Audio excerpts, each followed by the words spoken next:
حضرات، آج دنیا عالم اسلام میں ہمیں کس چیز کی سب سے زیادہ ضرورت ہے؟ ہمیں ضرورت ہے تو نمازیں پڑھنے کی ضرورت ہے، ہمیں ضرورت ہے دامن مصطفیٰ کی ضرورت ہے، ہمیں ضرورت ہے شریعت مصطفیٰ پر اچھے سے عمل پیرا ہونے کی ضرورت ہے۔ لیکن آج دیکھنے میں نظر آ رہا ہے کہ نمازیں ہمارے پاس نہیں، روزہ ہمارے پاس نہیں، حج ہمارے پاس نہیں، زکوٰۃ ہمارے پاس نہیں، صدقہ ہمارے پاس نہیں، خیرات ہمارے پاس نہیں۔ اللہ اللہ، نمازیں ہم نہیں پڑھتے، روزہ ہم نہیں رکھتے، حج ہم نہیں کرتے، زکوٰۃ ہم نہیں دیتے، اللہ اللہ خیرات ہم نہیں کرتے، اللہ اللہ فجر ہوتے خاموش ہوتے، اللہ اللہ فجر ہم نہیں پڑھتے، ظہر ہم نہیں پڑھتے، عصر مغرب ہم نہیں پڑھتے، عشاء ہم نہیں پڑھتے، پانچوں وقت کی نماز چھوڑ دیتے ہیں۔ اللہ اللہ، پھر ہم سوچتے ہوئے پھرتے ہیں کہ کامیاب ہو جائیں، ہمارے گھر میں برکتیں کیوں نہیں ہوتی، ہمارے گھر میں رحمتیں کیوں نہیں ہوتی۔ اے ناتبہ انسان، اے نادان انسان، کان کھول کر سن لے، اے کم عقل انسان کان کھول کر سن لے۔ اگر تو نے فجر کی نماز کی پابندی کی ہوتی، اگر ظہر کی نماز کی پابندی کی ہوتی، اگر تو نے عصر و مغرب کی پابندی کی ہوتی، اگر تو نے عشاء کی نماز کی پابندی کی ہوتی، یقیناً تو کامیاب ہوتے ہوئے نظر آتا۔ تجھے پتہ نہیں، سرکار فرماتے ہیں فجر کی نماز پڑھو، چہرے پر نور آئے گا، رزق میں برکت ہوگی۔ سرکار فرماتے ہیں ظہر پڑھو، مغرب پڑھو، عشاء پڑھو، عصر پڑھو، رزق میں برکت، دولت میں برکت، اولاد میں برکت، کامیابی ملے گی، گھر میں برکت، اچھی نیند آئے گی۔ پیارے، اگر تو اولاد میں برکت چاہتا ہے، اچھی نیند چاہتا ہے، رزق میں برکت چاہتا ہے، چہرے پر نور چاہتا ہے، تو پانچوں وقت کی نماز کی پابندیاں کر، تیرے گھر میں برکتیں ہوتے ہوئے نظر آئیں گی، رحمتیں ہوتے ہوئے نظر آئیں گی، مسرتیں ہوتے ہوئے نظر آئیں گی، اور تو یہاں پر بھی کامیاب ہوگا، قبر میں بھی کامیاب ہوگا۔ بات کیا ہے؟ نمازوں کی پابندیاں کرو، روزوں کی پابندیاں کرو۔ تمہیں پتہ نہیں نماز چھوڑنے والا، آپ کو بتاؤں کہ ایک شخص وہ ہو، ایک کتاب ہے گناہ کبائر، بڑے گناہ اس کتاب کا نام ہے۔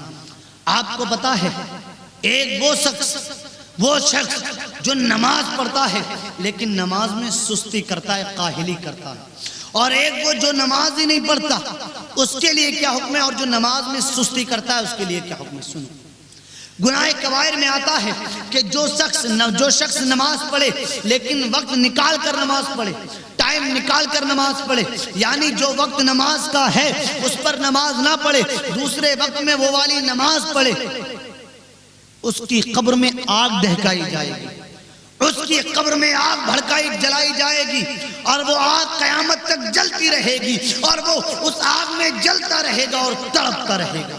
کون شخص؟ وہ جو نماز میں سستی کرے، نماز تو پڑھ رہا ہے لیکن سستی اور کاہلی کے ساتھ نماز پڑھ رہا ہے۔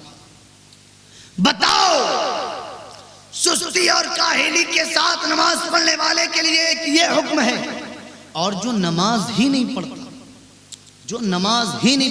اس کا کیا حال؟ جو نماز ہی نہیں پڑھتا اس کا کیا حال ہوگا؟ میدان محشر ہوگا، نفسی کا عالم ہوگا، تو تمہارے کام دنیاوی باتیں نہیں آئیں گی، چوراہوں پر چھٹے مارنا تمہارے کام نہیں آئے گا، کانوں میں ایئر فون لگا کر گانے سننا تمہارے کام نہیں آئے گا۔ اگر تمہارے کام کچھ آئے گا تو پانچوں وقت کی نماز، اللہ اس کے رسول کی محبت کام نہیں آئے گا۔ بے نمازی مت بنو، بے نمازی کے چہرے پر نور نہیں ہوتا، بے نمازی کے چہرے پر نور نہیں ہوتا، بے نمازی برباد رہتا ہے۔ نمازوں کی پابندیاں کرو، قبر کے سانپ بچھوؤں سے دور رہو گے۔ پیارے آپ سنو، جب آپ کی موت ہوگی، جب آپ مرنا تو سبھی کو ہے، ہمیں بھی مرنا ہے، سب کو دنیا سے جانا ہے، اس لیے کہ کل نفس ذائقۃ الموت، ہر جاندار چیز کو موت کا مزہ چکھنا ہے، سب کو موت کا مزہ چکھنا ہے۔ قبر میں رکھا جائے گا، آپ نے کبھی یاد کیا کہ جب آپ کو قبر میں رکھا جائے گا، قبر میں طرح طرح کے عذابات میں مبتلا کیا جائے گا۔ جب آپ متقی پرہیزگار نہیں ہوں گے، آپ نمازیں چھوڑیں گے، نماز چھوڑ کر کوئی کامیاب نہیں ہو سکتا، نماز چھوڑ کر کوئی کامیاب نہیں ہوا ہے۔ جب آپ کو قبر میں رکھا جائے گا، اللہ اللہ قبر میں رکھا جائے گا، من ربک کا سوال کیا جائے گا، ما دینک کا سوال کیا جائے گا، ما کنت تقول فی ھذا الرجل سوال کیا جائے گا۔ جب آپ سے سوالات کیے جائیں گے، اور میدان محشر میں، روز محشر کے جہاں گداز بود، اولی پرسش نماز بود، میدان محشر میں جو کہ جانوں کو پگلانے والا دن ہوگا، اللہ اللہ نفسی کا عالم ہوگا، جب تپش دھوپ کی زیادہ ہوگی، جو سورج اپنی پوری تپش پر ہوگا، اللہ اللہ زمین تانبے کی ہوگی، سورج سوا نیزے پر ہوگا، لوگ بھاگتے ہوں گے، پیاس سے زبانیں باہر ہوں گی، اللہ اللہ جہنم کی آگ دہکتی ہوئی ہوگی، اس پرفتن ماحول میں، اس دہکتے شعلوں کے ماحول میں، اس گرمی کے ماحول میں، اس گرم گرم ماحول میں اگر تم پانی مانگو گے تمہیں پانی دینے والا کوئی نہ ہوگا، اگر تمہیں اس پرفتن ماحول میں کوئی بچائے گا تو اللہ کی رضا کی خاطر جو تم نے نمازیں پڑھی ہیں وہ نمازیں تمہیں بچائیں گی۔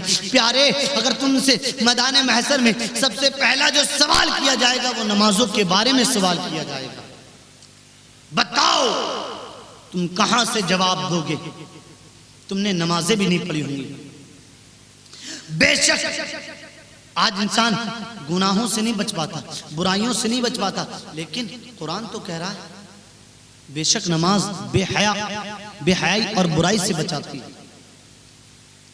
ہر مسلمان پر فرض ہے کہ وہ جو نماز پڑھے ان کے مقررہ وقتوں میں 5 وقت کی نماز پڑھنا اس پر فرض ہے۔